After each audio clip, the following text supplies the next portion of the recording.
Saudara pendengar Ria 897, berjumpa kita pada malam ini dan macam biasa saya bukan seorang diri, saya ada teman saya Eddie. Akan selang-seli lah menemani saya untuk membaca komen dan ada juga kalau kisah-kisah yang beliau temui akan kita berkongsi di udara Ria 897. Sememangnya rancangan Misteri Jam 12 ini hanya sekadar hiburan, 100% hanya hiburan, tidak lebih dari itu. Dan kalau anda ingin berkongsi pengalaman, kita ingin menjemput anda untuk hubungi kami di 669 11897. Betul. Dan ingatlah, rancangan ini hanya hiburan. Kisah yang pertama ini ingin saya bacakan ini datangnya daripada seorang pendengar. Dan selalunya kalau kita cakap tentang trekking, kita akan pergi dengan setidak-tidaknya paling sikit pun 2 orang lah. Beliau telah pun trekking di Gunung Tahan. Gunung Tahan tahu di mana? Di Sabah. Gunung Tahan. Kata beliau telah pun trekking di Gunung Tahan seorang diri. Gunung Tahan, gunung di Sabah. Bukan Selangor ke Sabah sebab saya pernah dengar yang ada satu pelawak tu. Nanti kita tanya pendengar lah. Gunung Tahan. Beliau pergi trekking di Gunung Tahan seorang diri. Dan ini pertama kali sebenarnya beliau melakukan trekking ini seorang diri, menjelajah lah Gunung Tahan ini. Sebelum ni pernah ke Gunung Tahan tapi dengan 3 orang sahabatnya. Kali ini dia telah pun buat satu keputusan di mana beliau nak cuba mendaki Gunung Tahan seorang diri. Dan inilah kisah yang disampaikan oleh pendengar kita. Entah benar ataupun tidak, rancangan ini hanya sekadar hiburan saja. Kita ikuti kisah dari Encik Hanafi yang berkongsi dalam rancangan Misteri Jam 12.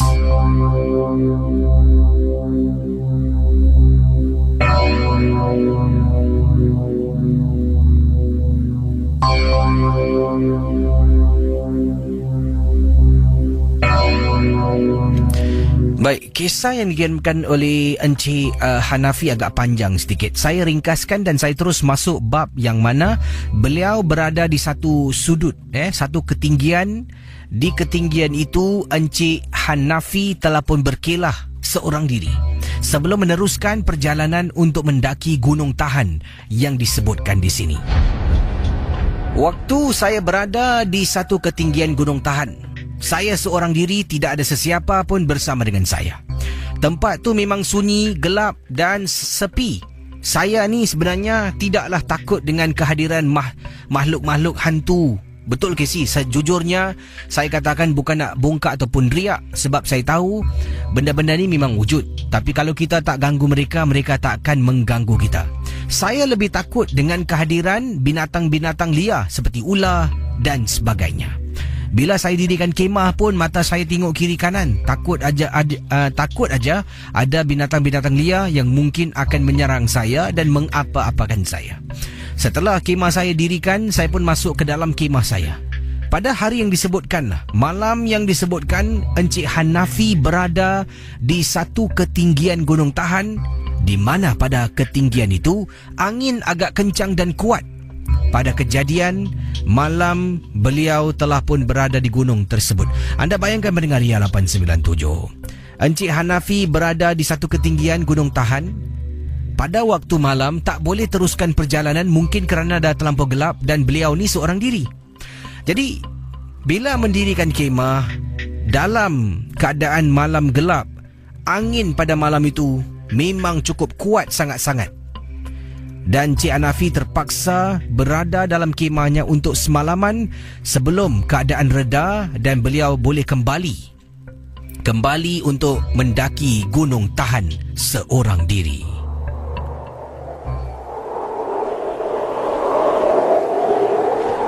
Jadi bila berada di dalam kemah saya, kata Cik Hanafi, di luar angin bertiupan dengan begitu kencang.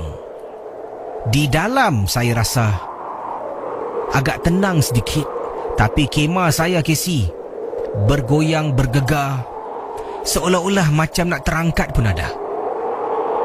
Pendengar Ria 897, tiba-tiba dengan keadaan angin yang bertiupan kencang, saya dengar tahu bunyi seolah-olah suara orang yang sedang menyanyi.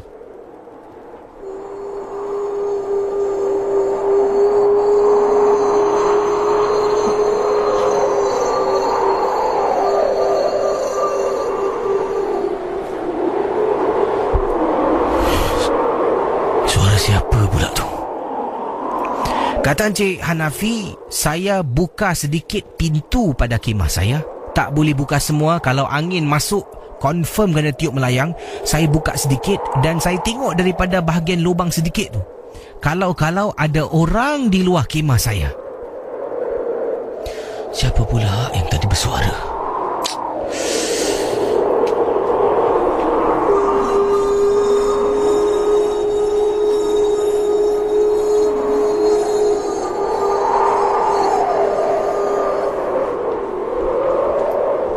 Pendengar Ria 897. Cik Hanafi kata beliau cuba toleh dan mencari bunyi suara tu datang dari mana, tapi tidak beliau dapat lihat sepenuhnya sebab gelap. Yang kedua, tak boleh buka pintu kemahnya, takut angin kalau tiup habis terbang kemahnya.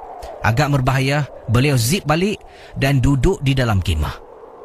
Pada malam itu, angin masih bertiupan kencang, tapi di luar kedengaran masih lagi saya dengar suara seorang sedang seolah-olah menyanyi mengikut alunan angin yang bertiupan di luar kemah.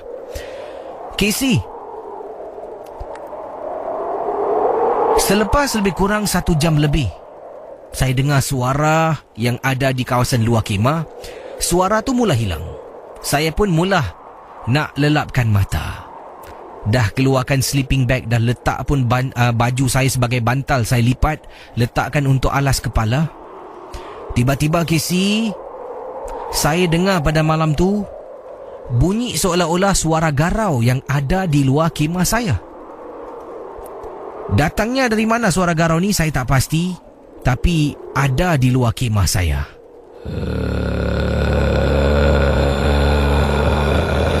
Ya Allah, siapa pula ni? Ya Allah. Cik Hanafi kata beliau terperanjat bila dengar suara yang menakutkan itu berada di luar kemah. Beliau seolah-olah katanya saya ni menyebut Ya Allah beberapa kali dan marah. Siapa pula yang dekat luar ni? Kata Encik Hanafi. Suara tu masih lagi kedengaran. Masih lagi kedengaran dengan jelas. Malam saya tak tenteram. Nasib baiklah di telefon bimbit saya ada membawa, download surah-surah suci Al-Quran. Jadi tengah tidur, saya buka surah tu untuk berputar. Sambil tu letak tepi saya dan cuba lelapkan mata. Suara tu semakin lama, semakin dekat. Semakin dekat. Dan semakin dekat, semakin itulah saya menjadi takut. Mula-mula dengar suara garau tu agak jauh Kisi. Jauh dari kemah saya. Dan lebih kuat suara angin. Tapi makin lama suara tu makin dekat, angin pula bunyinya makin perlahan. Tapi saya rasa pelik. Bila semakin dekat, saya ni semakin takut. Tahu-tahu benda tu hilang begitu saja. Alhamdulillah Kisi, malam saya memang malam yang mencabar. Berada di sana seorang diri, seolah-olah ni menghalang saya daripada terus mendaki sampai ke puncaknya. Tapi saya bersyukur, saya dapat lakukan perkara ini dengan sendirinya tanpa sesiapa pun ada di samping saya. Terima kasih dan selamat tengah malam dari Encik Hanafi untuk Misteri Jam 12. Saudara, kisah-kisah yang bakal anda dengar dalam Misteri Jam 12, anggaplah ia hanya satu hiburan. Tidak ada sesiapa yang boleh mengesahkan kebenarannya. Kalau anda rasa takut, perlahankanlah suara radio anda. Misteri Jam 12, hanya satu hiburan. Itu dia kisah dari Encik Hanafi yang berada di Gunung Tahan. Jadi dah dapat Gunung Tahan ni, Di? Ya, okey. Ada pendengar kita yang kongsi info mengenai Gunung Tahan ni. Sebenarnya Gunung Tahan tu di Pahang. Gunung Tahan saya belum pernah. Sebenarnya ia merupakan puncak tertinggi di semenanjung Malaysia tau. Gunung Tahan ni. Dan Encik Hanafi pergi seorang diri Sebelum ni dia pernah pergi dengan teman-teman lah. Mungkin selepas dah dapat dah biasa dengan tempat tu, dah kenali tempat Gunung Tahan ni, mungkin ini ada kalanya ada kita di antara kita ni mempunyai misi lah. Ada yang macam okey, aku nak cuba misi aku adalah untuk mendaki Gunung Tahan seorang diri, kita buat dan dia lakukan lah. Tapi dalam keadaan dia melakukan ini, ada gangguan yang menghantui. Bunyi angin ni kadang-kadang betul jadi kadang-kadang bila kita dengar bunyi angin yang kencang ni, kalau dia tiup dari celah-celah tingkap, celah-celah pintu, ia seolah-olah menghasilkan bunyi-bunyian seperti suara orang menyanyi. Ya, betul. Jadi mungkin itu yang Cik Hanafi mendengar. Tapi yang bunyi garau tu tak tahu. Okay. Yang hairan, bunyi garau tu datang dari jauh. Semakin dia buka CD surah-surah suci tu, semakin dekat. Tapi apa yang saya faham ini, kata orang kalau makin dekat maknanya dia makin jauh. Mungkin lah, saya tak tahulah bagaimana, tapi ini yang diceritakan. Apapun, kalau benar kisah ini berlaku, benar Encik Hanafi mendaki gunung ni seorang diri, kita tabik spring dekat dia. Tabik spring. Bukan senang. Satu, harus mempunyai iman yang kuat. Malam-malam hari jangan cakap Gunung Tahan, awak pandu dekat Lebuh Raya Utara Selatan dah gelap. Tak payah nak cakap jauh-jauh lah. Kalau kita di Singapura sendiri je, kalau kita pergi Bukit Timah pun, betul, kalau malam-malam sendiri-sendiri nak ke? Jadi kita akan berkongsi pengalaman selanjutnya. Nanti Edi akan simak kiriman. Berikut ini adalah kisah yang saya terima. Seorang pendengar berkongsi pengalaman ini dan beliau mengaku pernah memakai susuk. Beliau tak beritahu susuk apa yang dia gunakan sebab dia tak nak orang mencari susuk ni selepas ini. Takutlah tapi dia kata dia mengaku dia pernah memakai susuk dan dia tersiksa sebenarnya bila memakai susuk. Pada mulanya memanglah happy, semuanya berjalan dengan lancar, dengan baik, apa yang dia nak jadi Tapi lama-kelamaan ni ada sesuatu yang berlaku dan memang susah nak keluarkan susuk yang dah pun menjadi darah dagingnya. Kita teruskan kisah.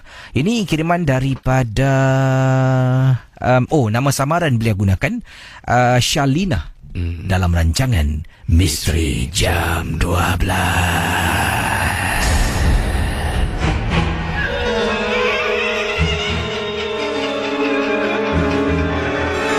Misteri Jam 12.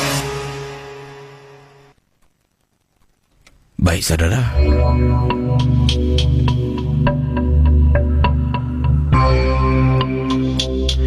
begini kisah yang dikongsi sama oleh Shalina kepada Casey dan juga para peminat rancangan ini.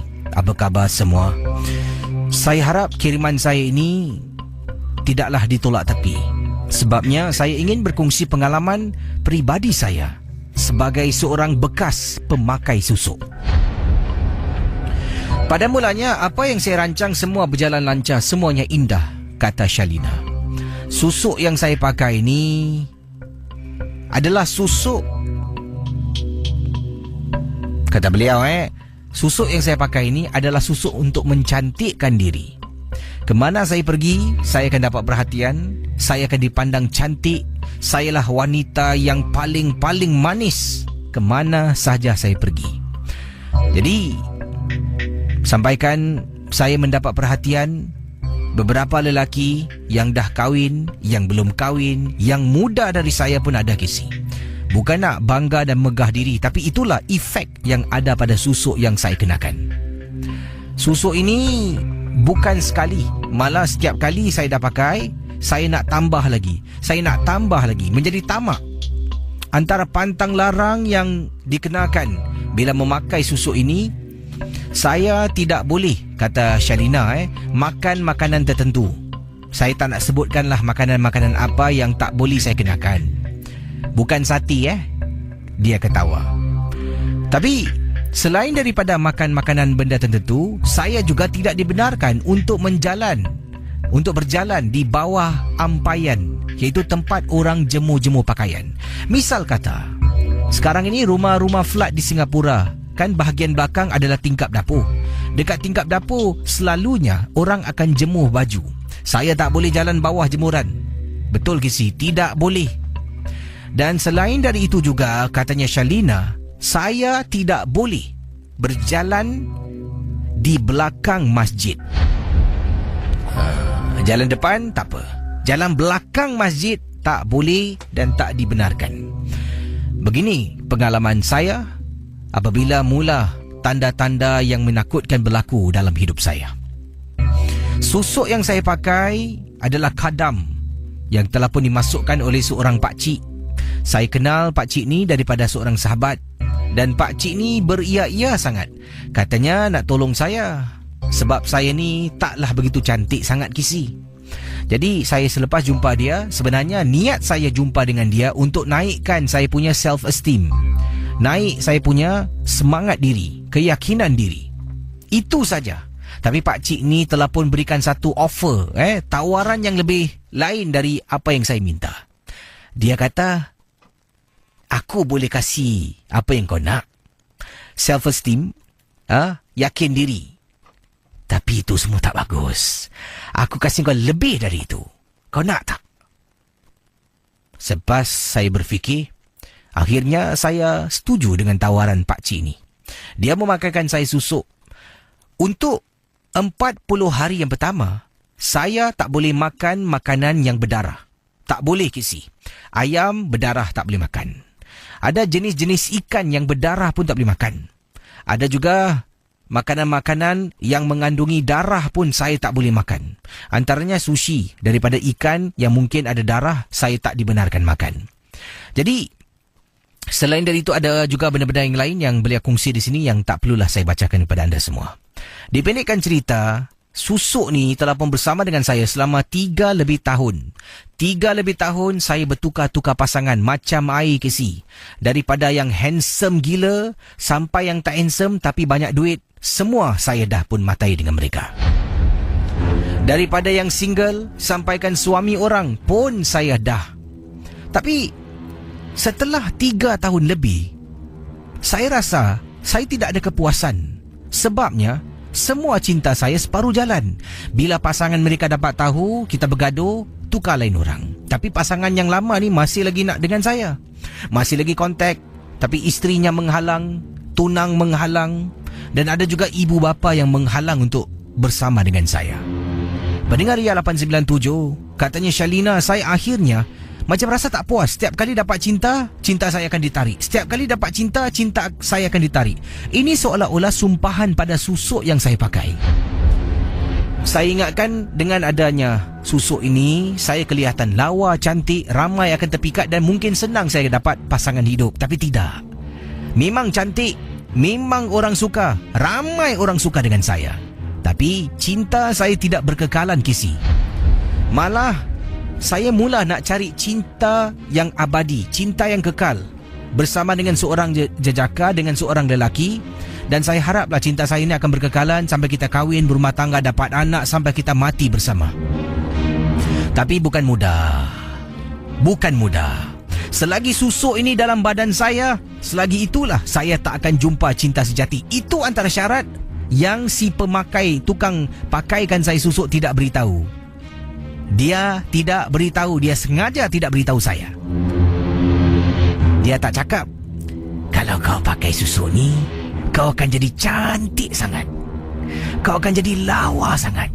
Setiap lelaki yang imannya tidak cukup, yang solatnya tinggal-tinggal, akan terus terpaut dengan kau. Tapi kalau lelaki itu imannya kuat, pandang kau untuk sekali saja dah puas. Sebab dia tahu, pandang sekali boleh, pandang 2 kali adalah syaitan.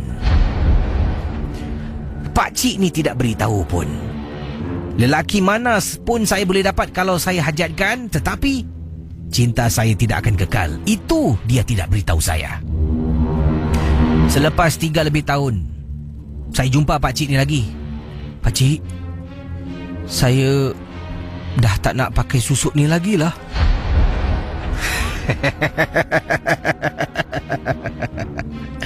Kenapa kau tak nak pakai? Benda ni kan bagus. Banyak lelaki suka dekat kau. Kau cantik, manis, kaulah rebutan. Kenapa?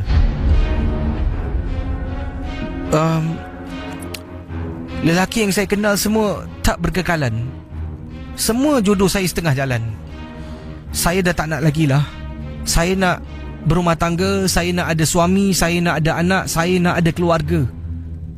Boleh tak pakcik tolong saya keluarkan susuk ni? Kau fikir begitu senang dan mudah?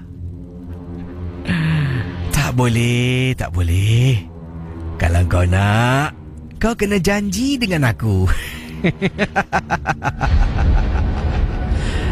Pendengar Ria 897, anda tahu tak apa yang diminta oleh pakcik ni? Katanya, engkau nak berumah tangga kan? Engkau akan jumpa suami kau. Engkau akan ada suami. Engkau akan hidup bahagia. Tapi satu je aku nak dari engkau. Selepas tu susuk ni akan terus lucut dari mana-mana yang aku pasang dalam badan kau. Satu je. Anak pertama kau dalam kandungan, kau kena kasih aku. Jangan takut. Kau tak perlu beranak pun. Ya. Bila anak engkau dah masuk bulan yang keempat, akan gaiblah anak engkau dalam perut. Kalau kau setuju, aku berjanji susuk kau akan terus dilucutkan. Casey, saya terkejut. Dipendekkan cerita, kata Shalina, saya berjumpa beberapa dengan orang pakar yang lain untuk mendapatkan pendapat pandangan mereka. Katanya susuk yang saya pakai ni adalah antara susuk yang berat. Betul. Susuk ni memang bagus. Setiap orang yang pakai, yang kenakan susuk ini, semua akan berkenan dan terpikat dengan saya. Tapi kalau nak buang, kena ikut syarat yang diberikan oleh si tukang pakaikan susuk. Itulah syarat yang dikatakan saya harus berikan anak saya kepada dia. Siapa yang sanggup Casey lepas 4 bulan? Saya tak nak dan tak akan berlaku kalah dan tak akan beralah. Casey, saya dah tak ikut pantang. Akhirnya susuk ni makan saya sendiri. Badan saya makin kurus, makin kering. Badan saya makin halus, saya nampak sakit. Tapi Alhamdulillah Casey, susuk ni dah pun keluar dari badan saya dengan bantuan seseorang. Bila orang ni bantu saya, katanya jangan tunduk pada syaitan, kita lawan. Lawan Casey. Malam-malam hari, apabila saya ni telah pun dirawat untuk sesi yang pertama dekat tingkap bilik. Lina, dengar suara. Nak masuk dalam. Casey, walaupun saya tak nampak, saya dengar. Memang menakutkan. Sekarang ini saya dalam proses untuk kembalikan kesihatan saya. Dan selepas itu, kalau ada jodoh, saya nak mendirikan rumah tangga. Susuk memang bagus. Kalau nak jalan mudah, untuk orang suka, orang sayang. Tapi jangka masa yang panjang, hidup kita yang merana. Saudara, kisah-kisah yang bakal anda dengar dalam Misteri Jam 12, anggaplah ia hanya satu hiburan. Tidak ada sesiapa yang boleh mengesahkan kebenarannya. Kalau anda rasa takut, perlahankanlah suara radio anda. Misteri Jam 12, hanya satu hiburan.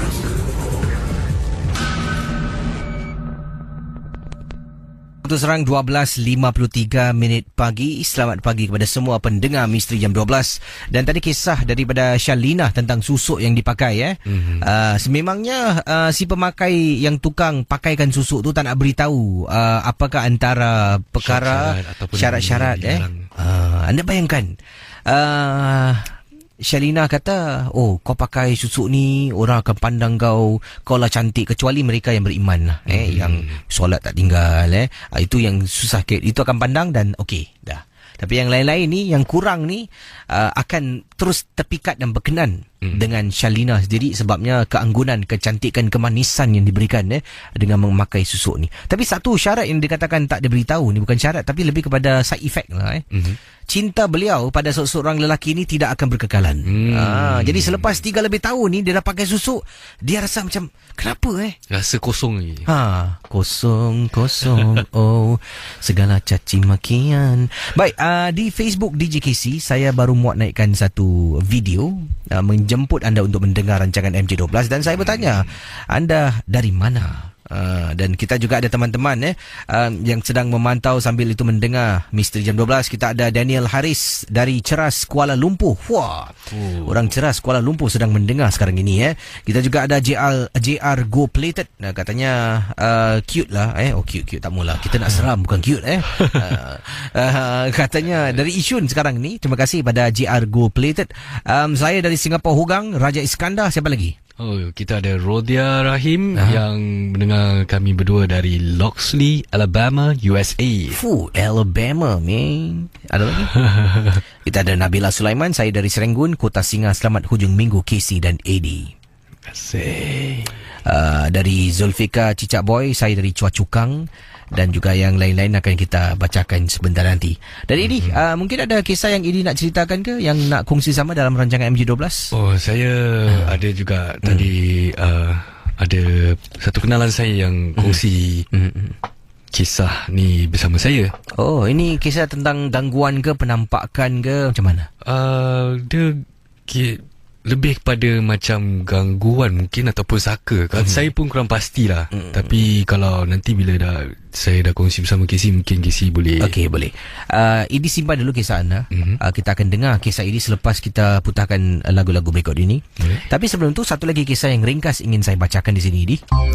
Ini datang daripada Putri Wawa. Kata beliau, Assalamualaikum Casey dan Edi. Waalaikumsalam warahmatullahi taala wabarakatuh. Saya ingin ketengahkan satu peristiwa yang menakutkan dan ini adalah berkaitan dengan satu penampakan di kawasan rumah saya, iaitu di kawasan Masling Lama. Masling Lama tahu di mana ini? Daerah Woodlands yang nak dekat dengan checkpoint tak salah. Mungkin blok berdekatan dengan apa tu, menuju ke arah Woodland Waterway. Waterfront, betul. Waterway itu Punggol. Okey, kata Putri Wawa, ini terjadi pada malam tersebut. Saya dengan anak saya yang berusia 3 tahun ni turun ke bawah dekat kawasan kolong blok rumah, sedang tunggu suami untuk jemput. Suami ini baru balik kerja, dalam perjalanan nak jemput kami nak ke seberang tambak untuk makan dan terus balik ke rumah. Bila berada di bawah tu pada waktu malam, beliau tak beritahulah jam berapa, mungkin jam 8, 9, 10, 11. Saya dengan anak sedang tunggu. Oleh kerana suami ni agak lambat sedikit, saya pun bawa anak saya pergi jalan lah dekat tepi taman berdekatan dengan rumah saya. Tengah jalan dekat taman tu ada bangku tahu, tempat duduk. Saya nampak ada seorang makcik sedang duduk seorang diri. Makcik ni duduk, kata beliau, sambil memandang ke bawah, ke atas lantai di hadapannya. Jalan dan apa yang berlaku, bila jarak saya dengan makcik tu tidak begitu jauh lah. Saya rasa dalam 10 hingga 20 meter jarak kami. Saya mula bau harum yang menakutkan. Casey, bau harum ni dengan serta-merta menaikkan bulu tengkuk saya, menandakan ada sesuatu yang tak kena tentang tempat tu. Anak saya pula, Casey, terus menangis bila dia berdiri. Jadi anak 3 tahun ni tengah berdiri pimpin tangan ibunya. Tiba-tiba dia ternampak makcik tu. Mungkin dia tengok dia. Mungkin dia menangis. Saya terperanjat dan saya terus dukung anak saya. Casey, seluruh anggota badan anak saya menggeletar seolah-olah ketakutan. Saya pusing dan terus menuju ke arah kolong blok rumah saya sambil saya membaca Al-Fatihah di telinga anak. Anak saya pula, saya kata pada dia sambil membaca, tutup mata, jangan tengok, tutup mata. Casey, memang benar. Bila masuk saja kolong blok rumah saya di Masling Lama, saya toleh belakang, cuba pandang dekat bangku yang mana saya nampak seorang makcik tengah duduk tadi. Makcik tu hilang dari pandangan. Walhal bila saya berjalan, makcik tu masih lagi duduk. takkanlah dalam beberapa saat makcik tu boleh hilang. Saya pasti boleh nampak kalau makcik tu berjalan dan tinggalkan kawasan itu. Casey, kejadian itu berlaku bukan sekali, malah ada kalanya saya berada dekat tingkap dapur. Waktu-waktu hujan lebat, nak tutup tingkap, terpandang dekat bawah bangku yang sama, juga nampak orang yang sama sedang duduk. Terima kasih dan selamat tengah malam, Casey dan Eddie Junaidi.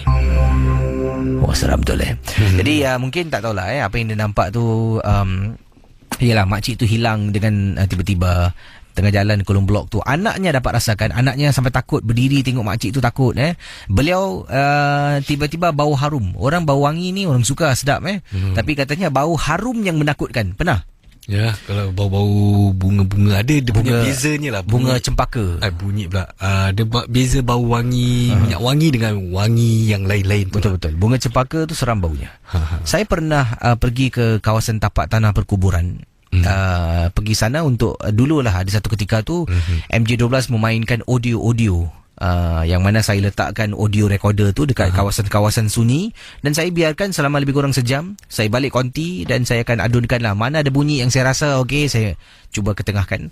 Dan pada waktu tu bila sampai, saya bukan seorang diri, saya dengan seorang lagi sahabat keluar dari kereta, baru nak cari spot ni, tiba-tiba harum sangat bau bunga cempaka.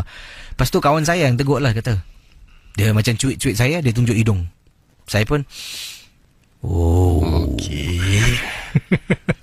Memang tak nampak. Memang mungkin kebetulan tempat tu memang wangi lah. Kubur kan orang suka mungkin letak wangi-wangian. Tabur. Mungkin dia bau wangi tu datang daripada setanggi apa. Mungkin. Tapi bau wangi ni seperti dikatakan oleh Puteri Wawa ni, bau wangi yang menyeramkan. Saat saya terbau je, terus meremang bulu rumah. Macam gitulah. Ada bau wangi yang menakutkan kan. Ada kan macam tiba-tiba je seram tu. Saya dengan teman saya pun tak jadi nak buat rakaman. Masuk balik dalam kereta, burung tiung makan betik, kita belah pun cantik. Betul sekali. Kita berehat. Kita kembali sebentar nanti bersama dengan saya Casey dan Eddie dalam Misteri Jam 12. Misteri Jam 12.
Misteri Jam 12 bersama dengan saya Casey dan Eddie. Dan terima kasih pada anda yang berada di Facebook Ria 897, Facebook DJ Casey. Tadi kita dah pun muat naikkan satu video kita tadi baru rakam. Dan video tu sajalah untuk menjemput anda untuk mendengar rancangan MJ12. Dan ada yang rasa takut bila menonton video tu. Ada kata macam terperanjat bila akak buka video tu bila lihat ada dua tengkorak baik, ini cakap tentang video ni. Baru-baru ini juga saya telah pun terima kasih kepada yang berkongsi video gambar macam-macam di Facebook saya ni. Ada yang kongsi gambar video berkaitan dengan dunia-dunia paranormal ni lah.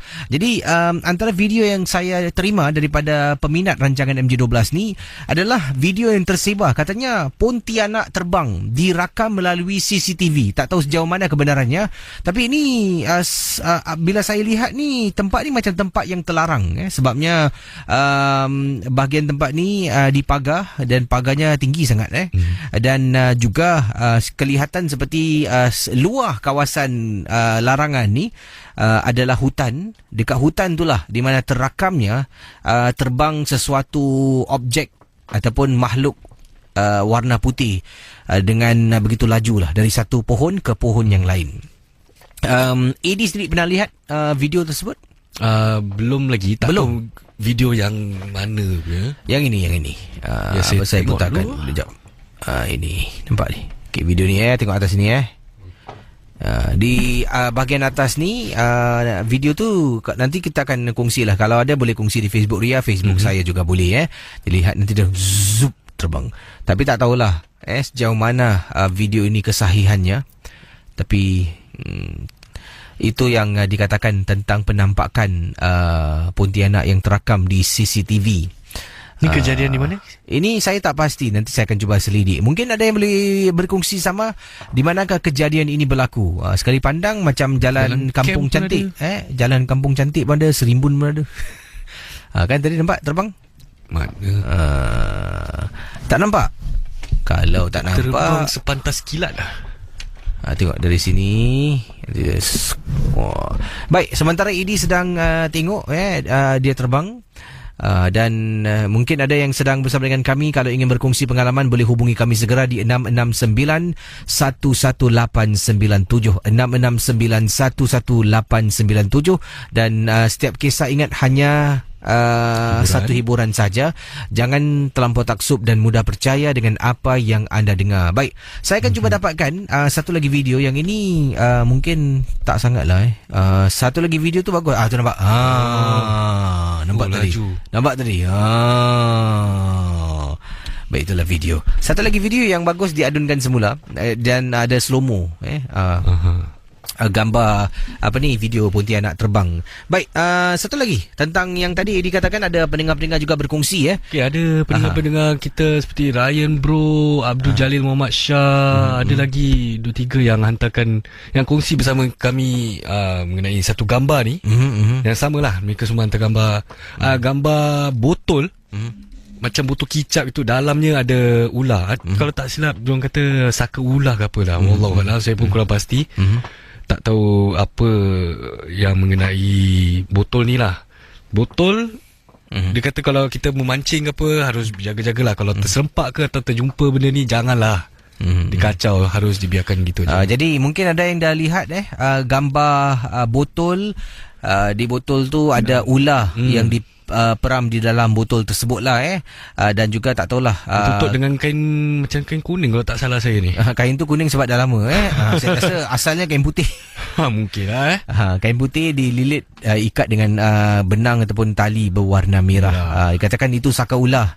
Sejauh mana kebenaran saya tak pasti, tapi itulah yang disebarkan, tersebar luas di internet sekarang ini. Baik, terima kasih kerana sudi berkongsi dan juga ini kiriman daripada pendengar kita. Beliau katakan, Casey, mohon maaf kalau saya nak bertanya kepada pendengar MJ12. Saya sampai ke saat ini masih lagi curiga dan takut. 2 hari lepas ketika saya balik kerja, saya terperanjat depan rumah saya penuh dengan tanah. Pada mulanya saya ingatkan tanah ni anak saya, sebab anak saya ni suka main bola dan kadang-kadang memang macam tu, boot bolanya penuh dengan tanah. Boot bola tu jugalah dia akan masuk rumah, dia akan letak depan pintu. Mungkin agaknya sebelum dia tidur dia ketuk boot bola luar rumah, jadi adalah tanah-tanah. Jadi saya pun tak terfikir yang bukan-bukan. Jadi saya masuk dalam rumah dan kata beliau, saya pun tanya pada isteri, tanya, tadi si Arman tu pergi main bola, dekat luar tu penuh dengan tanah. Kemudian isteri kata Arman hari ni tak sekolah sebab dia sakit cuti. Saya pun terkejut. Saya kata, habis siapa yang tabur tanah depan rumah? Isteri dengan saya buka pintu, memang nampak si tanah tu dekat luar. Dan baru saya terperasan, tanah tu macam cantik ditabur tau. Bukan bekas orang pijak, bukan bekas orang lalu tendang, bukan. Dia cantik sederit panjang. Saya nak tanya, kalau saya terlangkah tanah tadi, sebabnya saya ingatkan anak saya punya boot lah yang ada tanah tu, adakah benda-benda buruk akan berlaku pada saya? Terima kasih dan selamat malam. Harap tolonglah bantu saya. Terima kasih. Itu pertanyaan daripada pendengar kita. Baik, kita akan buka talian dan terima kasih pada anda yang sedang memantau Facebook DJKC dan Ria 897 dan Edi. Tadi anda katakan ada kisah berkenaan dengan satu kejadian yang anda kenali, daripada seseorang yang anda kenali lah. Dan kita silakan kisah dari Edi.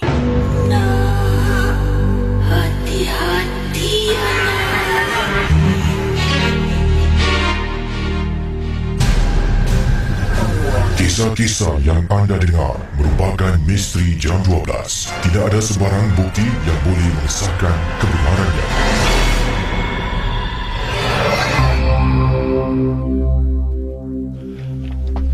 Okey. Kisah yang ingin saya kongsikan bersama semua para pendengar MJ12 berlaku pada seorang kenalan rapat saya ni. Kenalan saya ni seorang yang sebelum ini pergi ke kelas agama di setiap hujung minggu lah. Jadi mempunyai satu ustazah ataupun gurunya yang kadang-kadang tu macam dalam setiap satu minggu tu adalah buat macam marhaban di rumahnya. Jadi apa yang berlaku tu, beliau menghadirilah marhaban di rumah ustazah tu.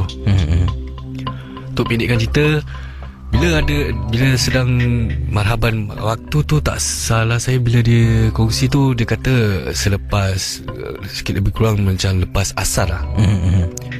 Jadi apa yang berlaku bila semua di dalam hall tu, semua tengah marhaban, tiba-tiba tuan rumah tu, iaitu ustazah yang jemput, ada jugalah kenalan-kenalan ustazah tu sendiri di rumah tu. Jadi ada satu, tiba-tiba bila dia sedang khusyuk marhaban di luar, tiba-tiba semua dengan jelasnya dengar di dalam dapur tu, dengar ada orang sedawa macam pada masa tu. Dalam rumah ni, siapa yang dalam rumah semua sedang duduk berkumpul di ruang tamu, sedang marhaban. Jadi bila dengar bunyi orang sedawa tu, dalam kepala otaknya macam, kenapalah ada macam tersentak, macam kenapalah ada orang sedawa kuat sangat, macam tak baik kan, macam agak biadab sikit, atau macam mungkin tak hormat ke apa. Tak terfikirlah sampai benda-benda yang aneh berlaku. Cuma semua dalam fikirannya tu macam, ish, tak baik sungguh lah. Orang tengah marhaban, dia nak sedawa pun cubalah macam tutup mulut ke, janganlah macam dengan lama, macam satu kali hembusan yang kuat gitu tau. Selepas dah dengar tu, berapa saat, tiba-tiba semuanya dengar.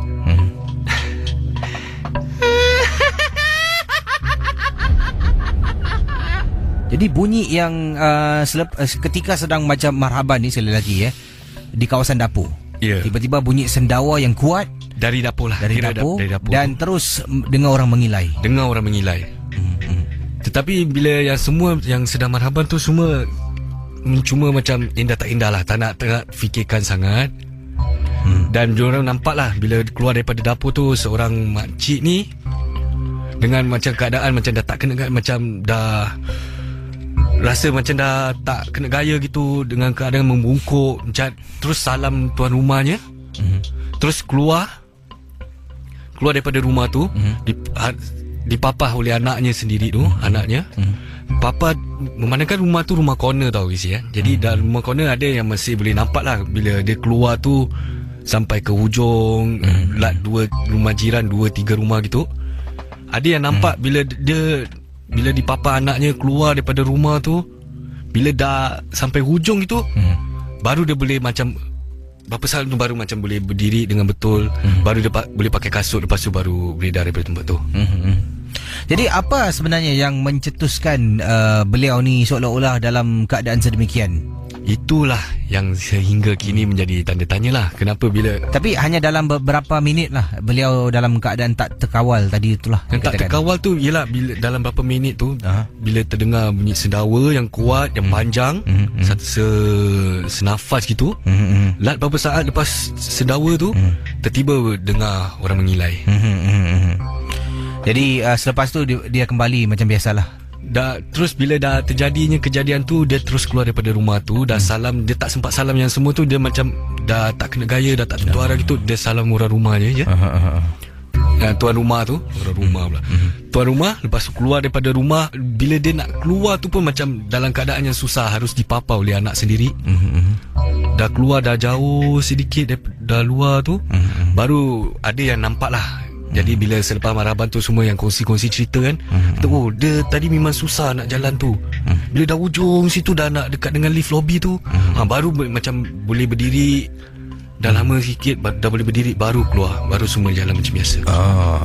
Itu kisah mungkin ada penjelasan ketika mungkin sedang mengadakan satu sesi marhaban, terganggu pula Yang seram tu bila dia sedawa Itulah bila sekarang kalau dia sedawa gitu, dengar memang menyeramkan. Cuma masa ketika dan saat tu, diorang siapa yang tengah marhaban tu, mungkin macam pada diorang macam biadab sungguhlah. Tak baik lah kalau orang sedang marhaban tengah kusyuk gitu kan. Tiba-tiba orang nak sedawa sekuat-kuat tidak gitu. Baik, kita jawab panggilan Edi pada malam ini. Kisah yang mungkin ingin disampaikan dalam rancangan Misteri Jam 12. Hello, siapa di ujung talian? Assalamualaikum. Waalaikumsalam warahmatullahi. Casey dan Edi. Ya, siapa tu? Nama saya Umar. Cik Umar, panggilan dari mana ni? Panggilan daripada Simei. Orang Simei. Wah, jadi Cik Umar, kisah tentang apa ni? Silakan Cik Umar. Tak ada kisah, Casey. Apa tu? Cuma saya nak kasih tahu tentang tadi Casey ada sentuh pasal bauan dalam kubur. Ya saya. Ada kali bauan-bauan ni dalam kubur. Itu bukan bauan macam jin ke hantu ke apa. Sebab saya pernah ke Mekah, saya pernah ke kubur lama, kubur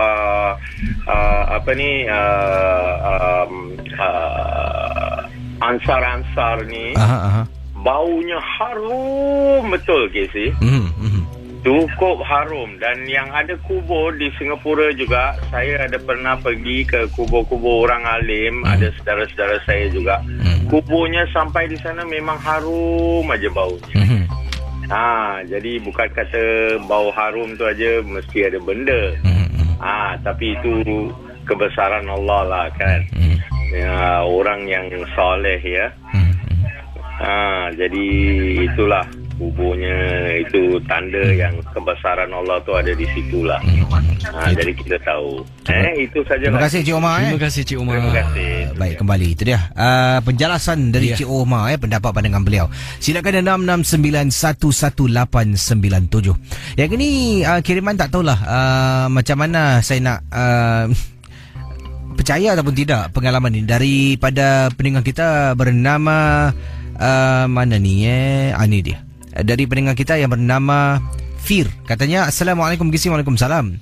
Saya mendapat panggilan dari isteri saya awal pagi tadi. Mungkin ni dah pun masuk hari Sabtu, mungkin Jumaat tadilah Awal pagi tadi dapat panggilan dari isteri saya. Kata beliau sekitar pukul 1 pagi. Menangis di telefon. Sebabnya kata isteri, dalam rumah yang kami baru pindah nampak orang merangkak. Saya dengar pun terkejut Kisi. Dan kemudian saya pun ketawa lah. Saya kata, awak ni main-mainkan saya Kata isteri. Tapi nada isteri saya tetap menangis dan isteri tiba-tiba marah saya. Kata beliau ketika tengah tidur ni, dia rasa macam ada orang tarik-tarik kakinya ketika dia tidur waktu malam seorang diri. Saya bertugas malam, jadi saya keluar rumah ni. Isteri saya memang penakut orangnya.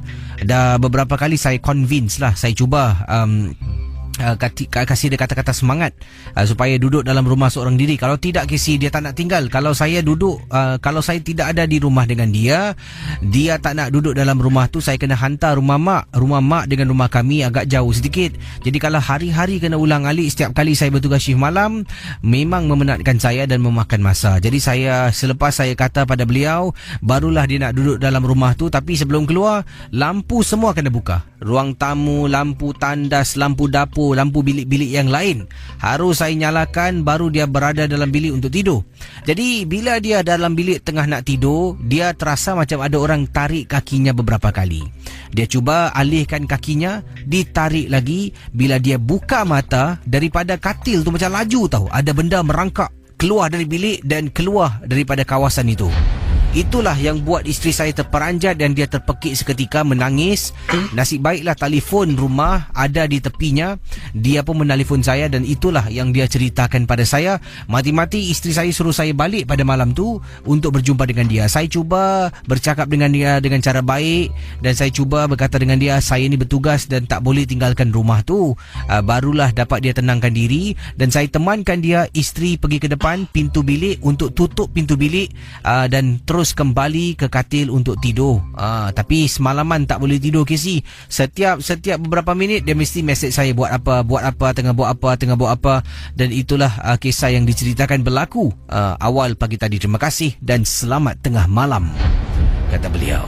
Seram Pernah Eddie tidur malam-malam hari?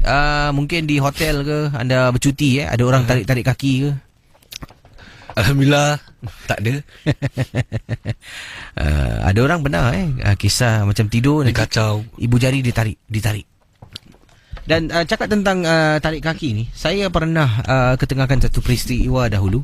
Ada seorang pendengar yang berkongsi cara untuk menangkap makhluk ataupun menangkap tuyul. Sekejap lagi saya akan beritahu anda. Hello, selamat pagi. Hello, selamat pagi, Casey. Hai, siapa tu? Ingat tak ini Faizal Night Safari? Yes. Apa khabar? Kau baik. Kisah malam ni tentang apa ni, bang? Time masa bertugas silakan. Okey, pada 2 hari yang lepas kan, masa saya bertugas kat Night Safari, saya OT kat sana. Pasal saya punya location ni on siang hari je. So saya ambil extra punya kerja sikit, ambil OT. Jadi bila saya OT tu, saya kasih, bila beronda-ronda kan, saya kasih badak air tengah makan. Bila dia tengah makan pokok dia bila saya ternampak kain putih dapat 10 minit ke 15 minit suara tu mengilai kat situ. Apalagi saya buka Yasin kan. Lepas tu dia pun off saya punya handphone main sekali tau. Lepas tu lagi sekali saya buka lagi, pasal saya tentang Al-Quran ni semua saya tak fasih sangat kan. Yang tahu Fatihah 3 kul aja lah. Yang lebih pun tak tahu lah. Bila saya buka je, dia pun main sekali, dia tutup sekali. Pak yang 3 kali baru dia betul-betul dia tak dapat tutup lah. Bila saya tengah itu je, dia masih mengilai, tapi dia lari daripada situ lah. Itu saja lah, Kasih. Ya, terima kasih Okey. Kembali. Baik. Itulah kisah dari beliau katanya kalau putarkan surah suci dari handphone tu, benda tu macam tutup. Mengganggu. Baik. Kita jawab panggilan Edi. Silakan. Hello. Hello. Hello. Hello. Hello, Ria. Baik, kalau ingin hubungi kami berdua, jangan dengar radio, cuba dengar telefon anda tu. Nanti kita hello awak diam dan nanti lambat pula respon yang anda berikan. Okey, 66911897 dalam rancangan Misteri Jam 12 bersama dengan Casey dan juga AD. Kita kembali selepas pesanan-pesanan berikut ini. Juga ada kiriman yang saya terima. Ini sebelum kita berehat seketika dengan iklan datangnya daripada, terima kasih pada anda yang berkongsi video. Ada yang berkongsi video, tapi saya ada tadi terjumpa video yang telah pun diadunkan semula, jadi nampak demi slow motion video penampakan Pontianak. Ini kiriman daripada Zamira kata, Assalamualaikum Casey. Waalaikumsalam. Anak saya berusia 8 bulan seringkali menangis dalam rumah baru-baru inilah. Dan setiap kali bila saya angkat dia keluar daripada bilik tidur, dia akan berhenti menangis. Bila malam hari letak dia dalam bilik tidur, dia akan tak henti-henti menangis. Kata Zarifah. Jadi Zamira. Jadi apa yang berlaku, saya pun beritahu hal ini kepada ibu saya. Dan ibu saya ni ada kenal seorang ustaz. Dan ustaz ni datang untuk tengokkan rumah saya lah. Jadi ustaz ni minta bantuan saya untuk angkat anak saya letak dalam bilik. Jadi bila ustaz ni letak dalam bilik, memang betul anak saya menangis. Sampaikan nangis tu tak ada suara. Cara dia menangis macam gitu, takutlah. Jadi kemudian ustaz ni pun pegang anak saya dan dia membaca surah. Dia sembur dekat anak saya. Kemudian ustaz ni pejam mata.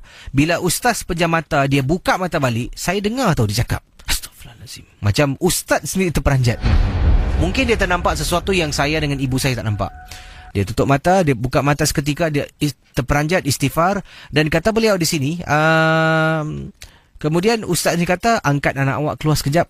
Saya pun angkat. Ibu saya pun keluar dari bilik. Ustaz ni mula membaca beberapa surah dalam bilik saya. Dan selepas dia baca, dia keluar, dia katakan, insya-Allah tak ada lagi gangguan.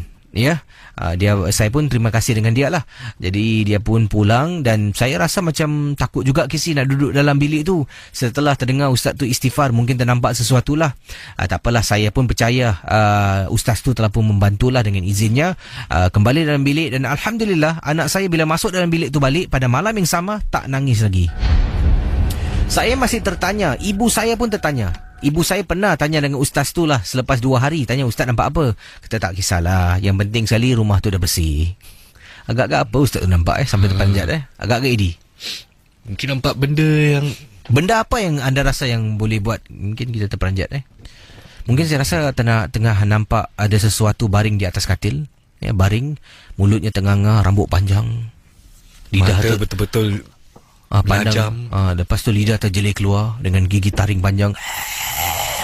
Mungkin bila ustaz tu buka mata, Astaghfirullahalazim, terperanjat lah. Betul di depan muka gitu Mungkin lah Sampai sekarang ustaz, kalau dapat ustaz tu bagus saya undang dia on air, tanya ustaz, itu hari nampak apa ustaz? Cakap terus terang Baik, cakap tentang ustaz ni, minggu depan saya akan cuba dapatkan ini atas permintaan dan saranan beberapa pendengar, Encik Abdul Kadir lah, kerana saya rasa satu ketika dahulu saya pernah mengundang beliau untuk berkongsi pengalaman, berkongsi mungkin apa yang beliau pernah lalui sebagai seorang perawat. Jadi minggu depan hari Khamis malam Jumaat saya akan undang Cik Kadi untuk datang, kalau tidak ada apa-apa yang menghalang lah, untuk bersama dalam rancangan Misteri Jam 12. Baik, kita akan berehat seketika. Kita kembali dengan kisah-kisah misteri anda selepas pesanan-pesanan berikut ini. Dan saudara, kalau ada kisah boleh hubungi kami berdua. Taliannya 66911897. Betul sekali, 66911897.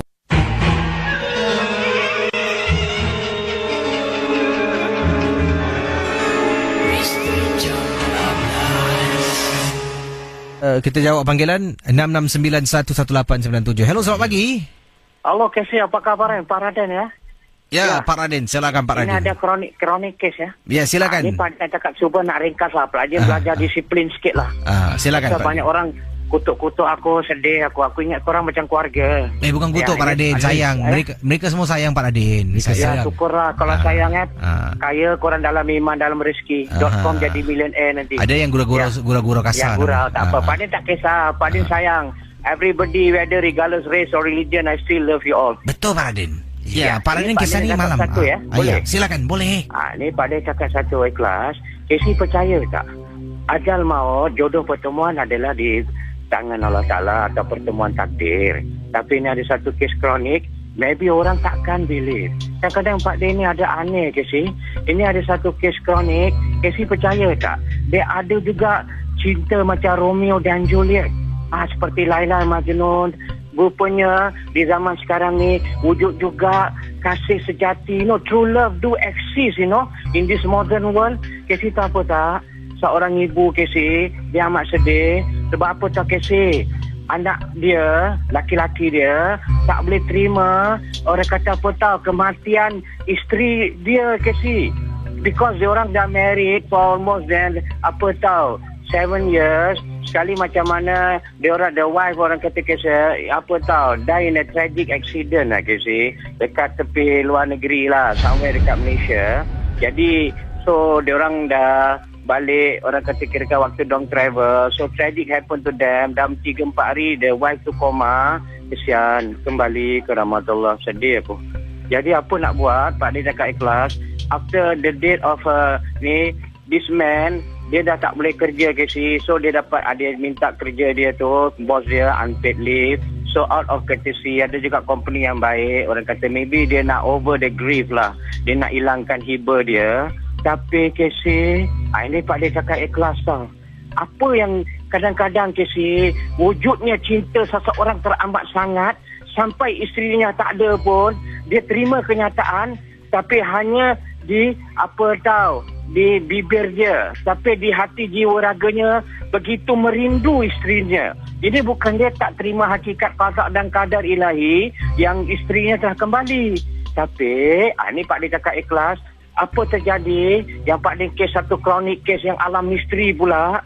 Dia tak tersampuk, dia tak terkena badi isteri dia. Tapi Casey, dia menjiwai, menghayati, orang kata apa tahu, waktu kasih sayang dia dengan isteri, bila dia malam-malam, dia tak buat apa-apa Casey, dia dah tak nak makan, dah macam tupai mati beragan pula, macam lip jam, hidup segan mati tak mau. Apa dia terjadi? Dia terus, dia menggelamun, dan tiap-tiap malam Casey, kadang-kadang mak dia paksa dia makan. Dia pasal apa? Dia ni tinggal dengan ibu dia sendiri. So isteri dia pun tinggal sama dengan mak dia lah. Jadi mak dia tengok dah aneh anak dia lepas isteri yang kembali tu. Casey percaya tak? Ini mak dia, ni Pak Din cerita lepas Pak Din dah ubat. Mak dia cerita dengan Pak Din sebelum Pak Din berubat lah. Dia kasih tahu, Pak Din, anak saya ni percaya tak Pak Din? Isteri dia dah meninggal.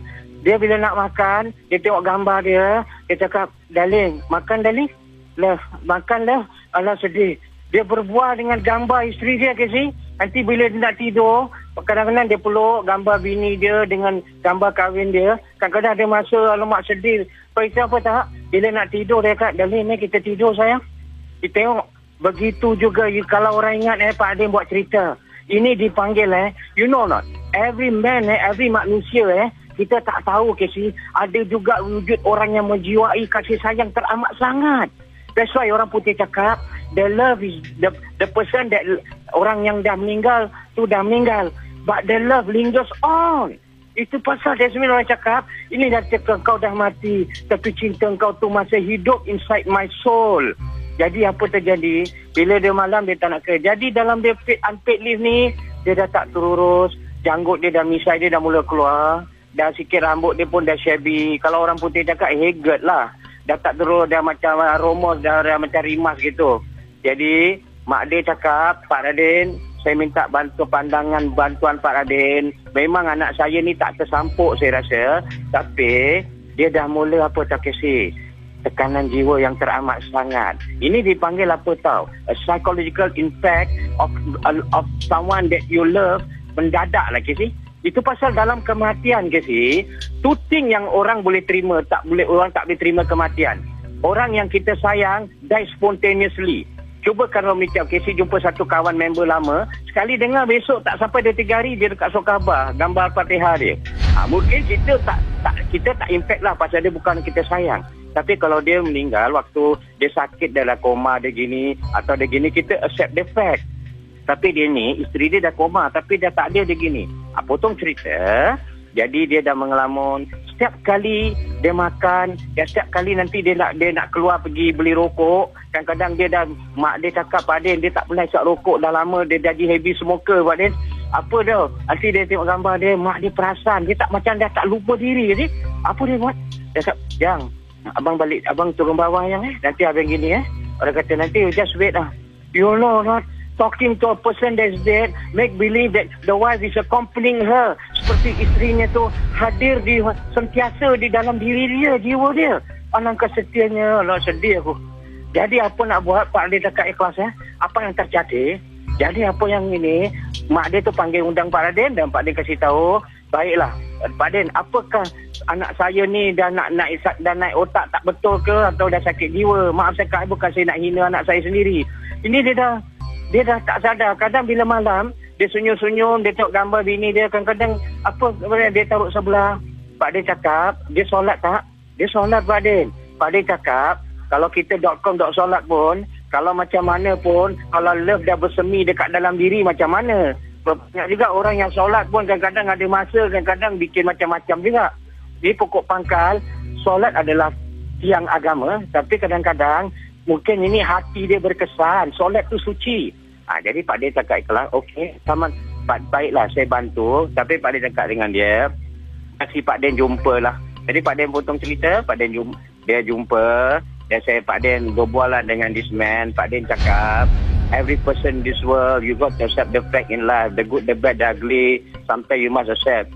Habis dia cakap, Pak Radin, saya tak ada apa-apa Pak Din, tapi cuma kadang-kadang tak salah kan saya berbual dengan bini saya. Pak Din tak nak komen. Maknanya Pak Din tahu apa tahu, dia dah mula sakit ke si, sakit dalam jiwa, sakit perasaan dia tahu. Ini bukan sakit jiwa tahu, sakit perasaan. Pasal apa tahu, tekanan perasaan teramat sangat. Jadi it's not normal, is it? Dia ingat dia normal, that the way he talk to me like that, tapi I know it's not normal lady. Maknanya dia dah sakit lah, something sick in the mind. Jadi Pak Din cuma kesenyum. Pak Din dekat tak apalah.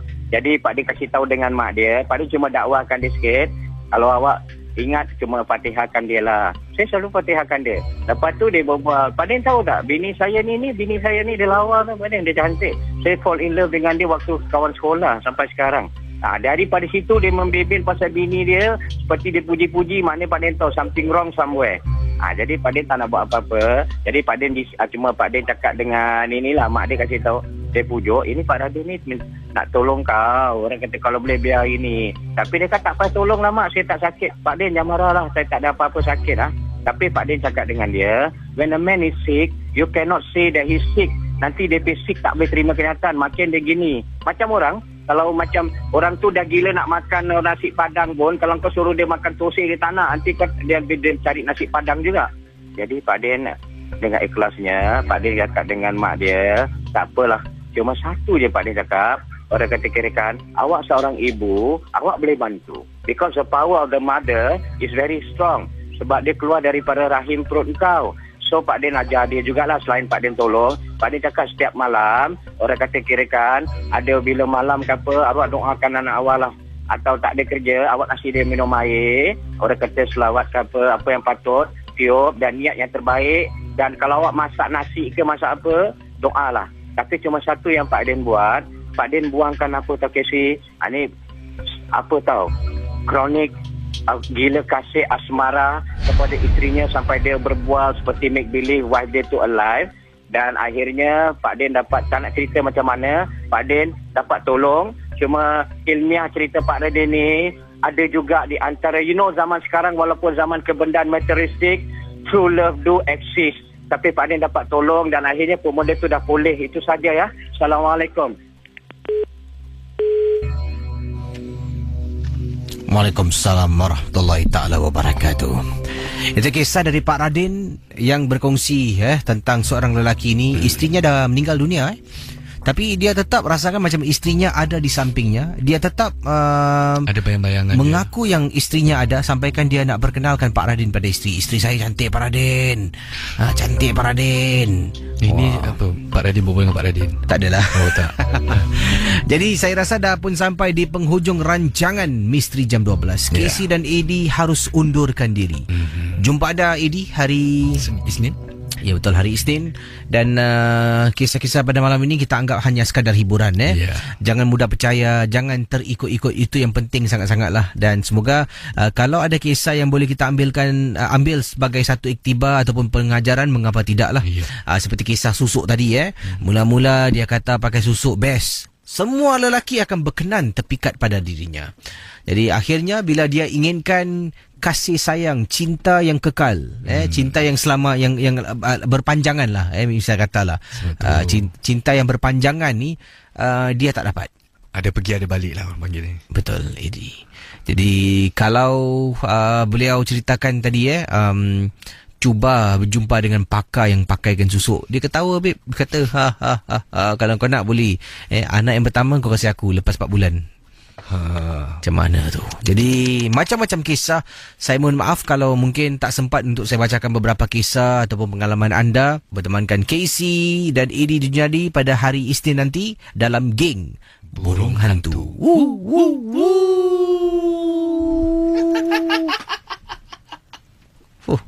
Senang hati nampak. Ikhlas tak ni? Kisah-kisah yang anda dengar merupakan misteri jam 12. Tidak ada sebarang bukti yang boleh mengesahkan kebenarannya.